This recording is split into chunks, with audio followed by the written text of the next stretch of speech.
بسم اللہ الرحمن الرحیم صدر واجب الاحترام و حاضرین علی وقام، السلام علیکم ورحمۃ اللہ وبرکاتہ۔ آج کے اس تقریب میں میرے سوچ کے اجالے جس موضوع کے حوالے سے اپنی تابانی بکیوں کے لیے بےتاب ہے وہ ہے استاد کا مقام، جن کے کردار سے آتی و صداقت کے میں جن کے کردار سے آتی و صداقت کے میں ان کی تدریس سے پتہ فکر سکتی ہے۔ استاد دنیا کے اوڑے جو پورے مال کا بوجھ اٹھاتے ہیں مگر کسی کو نظر نہیں آتی۔ استاد شمع ہے جو خود جل کر دوسروں کو روشنی دیتی ہے۔ استاد قوم کا محسن بھی ہوتا ہے اور معمار بھی۔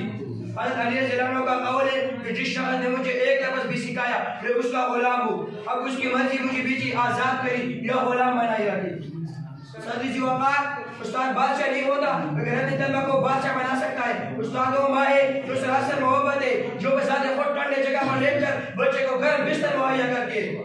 استاد ایک عظیم ہستی ہے جس کا مقام بہت بلند ہے۔ استاد ایک عظیم ہستی ہے جس کا مقام بہت بلند ہے۔ استاد کے وجہ سے ایک عظیم اور تعلیم یافتہ معاشرہ وجود میں آتا ہے، ایک ایسا پیشہ ہے جو انبیاء کے حوالے سے۔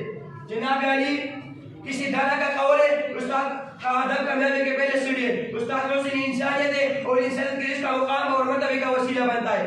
امام غزالی رحمۃ اللہ علیہ فرماتے ہیں جو تم علم کو اپنا سب کچھ نہ لے دو علم تمہیں اپنا کوئی حصہ نہیں دے گا۔ سکندر اعظم کہا کرتا تھا کہ میں استاد کے اپنے باپ سے زیادہ عزت کرتا ہوں کیونکہ میرا باپ مجھے آسمان سے زمین پر لایا اور میرے استاد نے مجھے علم کی زمین سے اٹھا کر آسمان کی بلندیوں پر پہنچایا۔